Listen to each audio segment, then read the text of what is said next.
یہ جتنے ہم رزق کے لیے پریشان ہیں، یہ جتنے بھی ہم رزق کے لیے پریشان ہیں، کیا روز سورہ واقعہ اللہ کی بارگاہ میں عرض نہیں کرتی ہوگی ربا کیسا بندہ ہے؟ تیرے محبوب نے فرمایا جو ہر شام اس کی تلاوت کرے گا اس کو فاقہ نہیں آئے گا، پھر بھی نہیں پڑھتا۔ آفس صاحب کو جا کے پوچھتا ہے آپ صاحب دسو ہاں انشورنس کرانی جائز ہے کہ نہیں جائز؟ چلو جائز نے جائز اس کو تو رکھو نا پیچھے۔ او بھائی یہ جائز ہے، یہ عین جائز ہے۔ محبوب فرما رہے ہیں جو روزانہ اپنا معمول بنا رہے سورہ واقعہ کی تلاوت کرنے کا فاقہ نہیں آئے گا، جس میں علماء کا اختلاف پایا جاتا ہے تو اس کے مسئلے جا کے پوچھتا ہے دسو جائز ہے کہ نہیں جائز ہے۔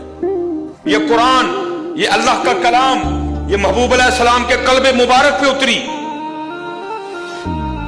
انہوں تو پڑھتا کوئی نہیں، پھر کیا سورہ واقعہ اللہ کی بارگاہ میں ہماری شکایت نہیں کرتی؟ یا اللہ بے رزق لو پریشان ہے، میرے جو رزق رکھیا گیا میں نے پڑھتا ہی کوئی نہیں ہے۔